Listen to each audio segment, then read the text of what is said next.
Hi, I'm Jim Nolan, and I help people and companies get green cards and work visas.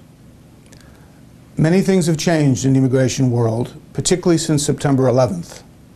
But what hasn't changed is my desire to help people come to the U.S. as quickly as possible and with as little stress as possible.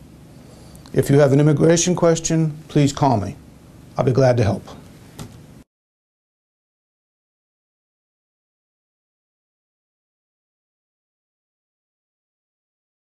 Jim Nolan, how long have you been an immigration attorney?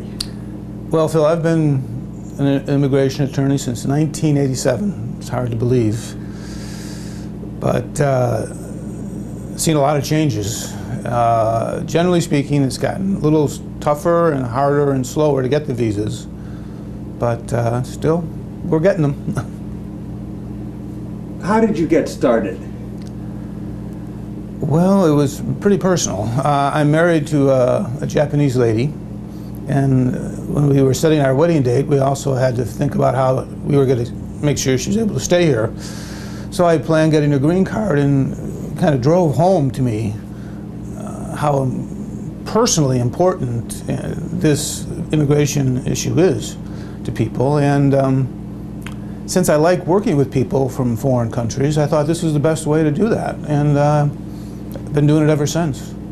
I can just let you know, but my first client is still with me, and she was, I think, pretty happy with her lawyer. So, what is unique about your firm?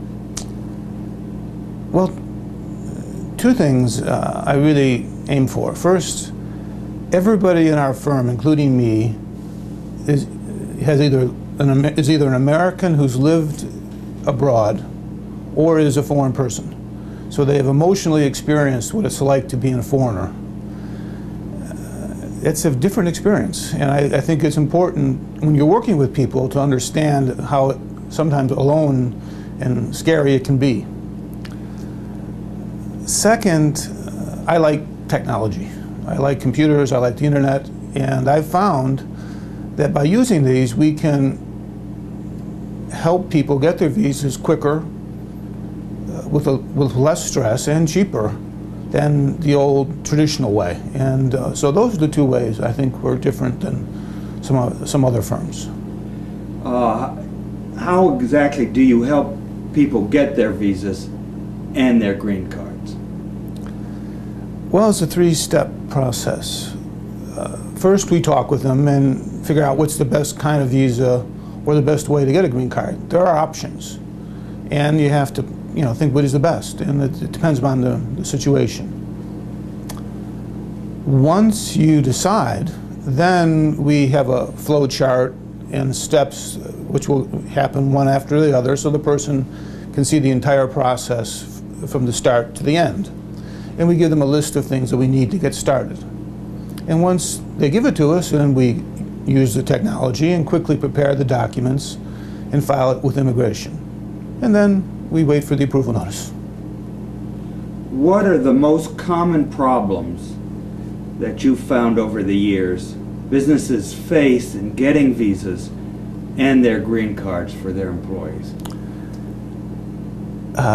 Two. First, they need to start quicker. Calling me to say that I need someone next week to start, it just really isn't going to work.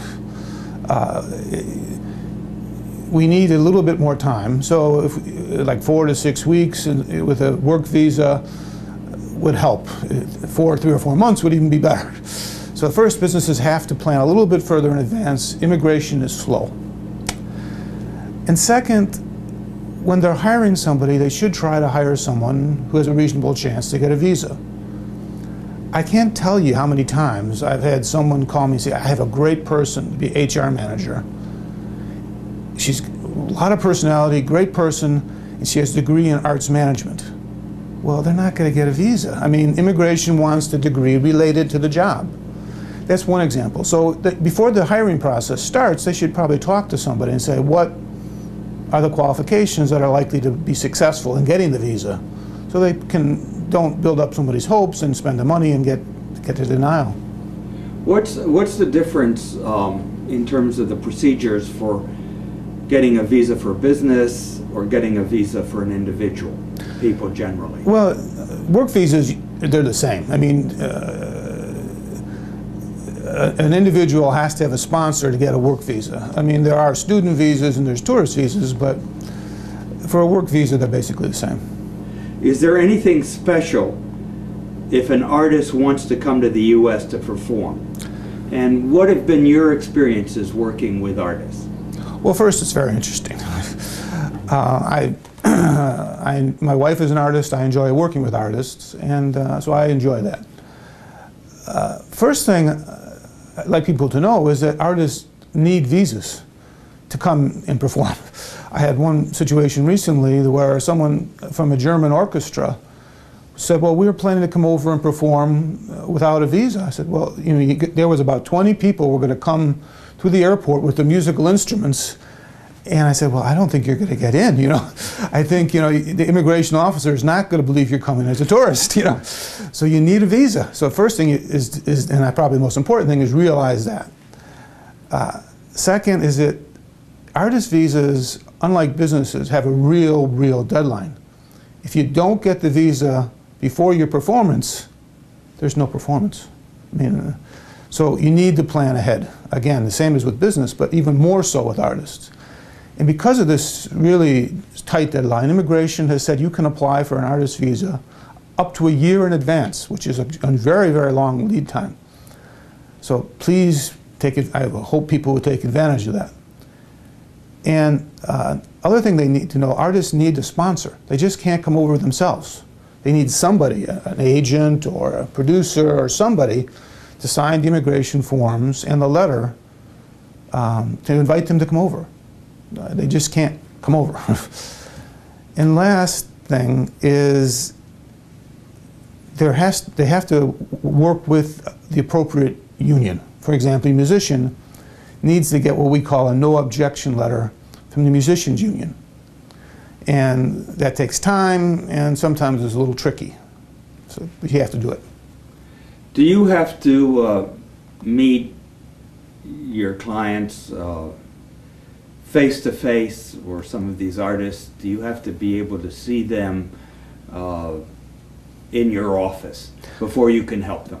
No, I don't. And quite frankly, recently, we haven't been meeting most of our clients in person. With the internet and video conferencing and emails and wikis and all this stuff, we can help them all over the world, and in fact we have been. We welcome them to come in, but in fact it's not really necessary.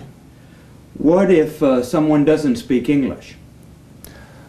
Well, that's understandable since they're from another country. And we have people in our office who can help with Japanese and German. If we get a little bit of notice, we can also arrange a translator in other languages. So it wouldn't be a problem. Is it expensive to get a visa or a green card? Well, it's getting worse, just like everything else. A few months ago, immigration really increased the filing fees, almost doubled them. So that's greatly increased the cost.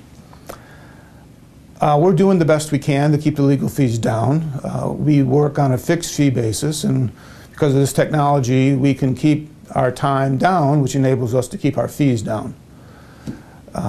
So we're trying our best on the legal fee. But in general, it's getting more expensive, but we're doing our best to keep it down. Thank you very much. Thank you, Phil.